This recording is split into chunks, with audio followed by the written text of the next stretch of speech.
Hello বন্ধুরা, আজকে আমরা শিখবো অষ্টম শ্রেণীর 14তম সপ্তাহের অ্যাসাইনমেন্ট এগ্রিকালচার তথা কৃষি শিক্ষা নিয়ে। বন্ধুরা, অ্যাসাইনমেন্ট পেপার তোমরা সকলেই পেয়েছো। আজকে আমরা অ্যাসাইনমেন্ট পেপার নিয়ে আলোচনা নয়, সরাসরি এর সমাধান নিয়ে আলোচনা করব। যখন আমরা সমাধান নিয়ে যাব তখন আমাদেরকে দেখতে হবে আমাদের আজকে শিরোনাম। বন্ধুরা, আমরা শিরোনামে দেখি আমাদের আজকে শিরোনাম হলো কৃষি প্রযুক্তি। এখন আমরা এ নিয়ে বিস্তারিত আলোচনা করব। শুরুতে আমরা এর সমাধানে চলে যাই। কোনো কিছু বাড়াবাড়ি না, শুরুতে আমরা সমাধানে চলে যাই। সমাধান আসলে আমরা দেখতে পারি, প্রথম অবস্থা আমরা লিখি, নিম্নলিখিত ফসলগুলো দিয়ে গনিমিয়াস যে ধরনের শস্য পর্যায় অবলম্বন করবেন তা চার্টের সাহায্যে উপস্থাপন করা হলো। বন্ধুরা, তোমরা চাইলে স্ক্রিনশট নিয়ে রাখতে পারো। গনিমিয়ার উঁচু, মাঝারি উঁচু, মাঝারি নিচু বিভিন্ন ধরনের ফসলি জমি রয়েছে। এখানে বোঝা যায় গনিমিয়া পঞ্চগড় ও ঠাকুরগাঁও জেলার এবং দিনাজপুরের উত্তর পশ্চিম অঞ্চলের পশ্চিম অংশে কৃষি পরিবেশ 1 এর অন্তর্ভুক্ত। এরপর আমরা লিখি, এখানকার কৃষকেরা পাট, আউশ, গোলালু, ফুলকপি, বাঁধাকপি, আখ, মাসকলাই, মুগ, সরিষা ও গম চাষ করেন। কৃষকেরা বৃষ্টিপাত নির্ভর ফসল ফলেন, আবার সেচ নির্ভরও ফসল ফলান।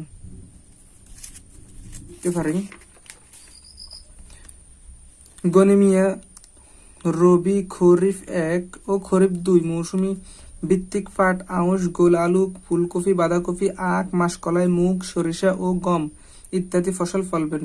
এগুলো ফলানোর জন্য কৃষক বছর ভিত্তিক নিম্নোক্ত শস্য পর্যায় গ্রহণ করতে পারেন।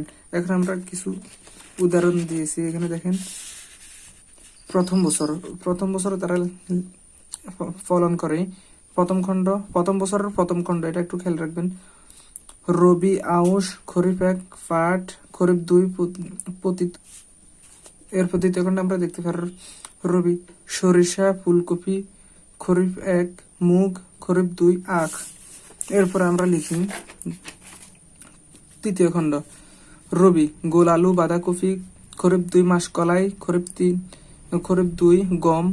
দ্বিতীয় বছর, এটা কি খণ্ড 1, রবি গোল আলু, বাঁধাকপি, খরিফ 1 মাসকলাই, খরিফ 2 গম।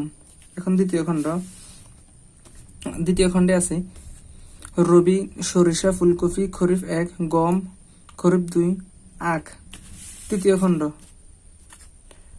আমরা লিখতে পারি রবি আউশ, খরিফ 1 পাট, খরিফ 2 পতিত।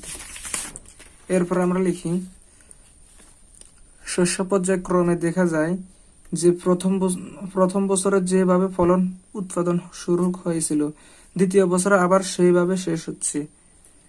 এটা বলে আমরা প্রথম নং প্রশ্নের উত্তর। আমরা তখন যা লিখছি তা 1 নং প্রশ্নের উত্তর। এখন আমরা দ্বিতীয় নং প্রশ্নের উত্তরে আসি।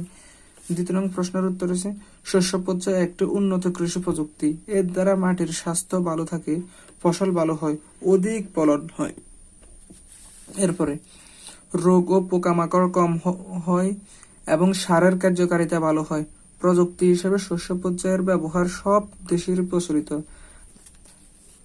মাটির উর্বরতা বজায় রেখে এক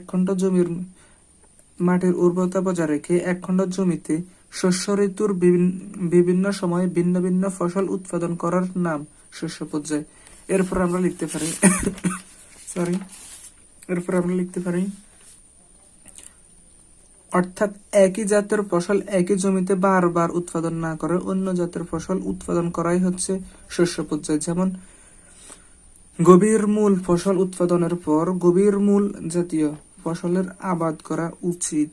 এটা আমাদের 2 নং গেছে। এখন আমরা 3 নং আমরা লিখতে পারি শস্য পর্যায়ের জন্য এমন ফসল নির্বাচন করতে হবে যাতে নিচের উল্লেখিত বিষয়গুলো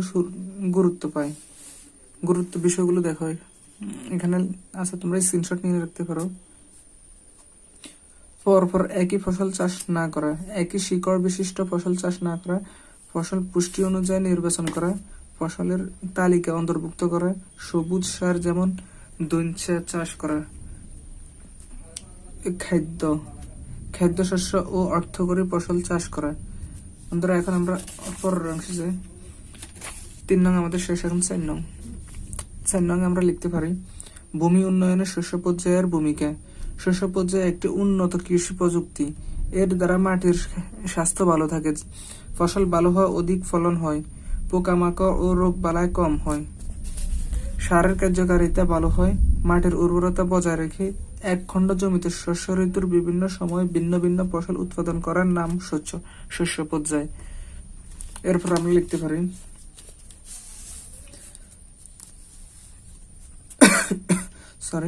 এরপর লিখতে পারি বিভিন্ন জাতের ফসল উৎপাদন হয়। বিভিন্ন জাতের ফসল উৎপাদন হয় বলে মাটিতে গাছের পুষ্টি বজায় থাকে। শস্য পর্যায়ের ফলে মাটিতে নাইট্রোজেন যুক্ত হয়। এইভাবে শস্য পর্যায়ে ভূমি উন্নয়নের ভূমিকা রাখে। বন্ধুরা, এরপর আমরা 5 নঙে আসি। 5 নঙে আমরা শুরুতে লিখতে পারি শস্য পর্যায়ের সুফল পেতে গনিমিয়া শস্য পর্যায়ের ব্যবহার সম্পূর্ণ যুক্তিসঙ্গত। এখন আমরা এ নিয়ে ব্যাখ্যা করব, সংক্ষেপে আমরা ব্যাখ্যা করব। আমাদের কৃষকেরা জেনে না জেনে শস্য পর্যায়ের প্রযুক্তি ব্যবহার করে আসছে। বৈজ্ঞানিক যুক্তি হয়তো তারা দিতে পারবে না, কিন্তু এতটুকু জ্ঞান তাদের আছে যে একই ফসল একই জমিতে বছরের পর বছর চাষ করলে ফলন কমে যায়। মাটির উর্বরতা সহ নানান সমস্যা দেখা দেয়। কৃষকেরা ফসলকে 3 শ্রেণীতে বিভক্ত করেছে, যেমন রবি, খরিফ 1 এবং খরিফ 2। এরই ধারাবাহিকতায় তারা উৎপাদন করে। পরিশেষে বলা যায় শস্য পর্যায়ের সুফল পেতে গনিমিয়া শস্য পর্যায়ের সম্পূর্ণ যুক্তিসঙ্গত।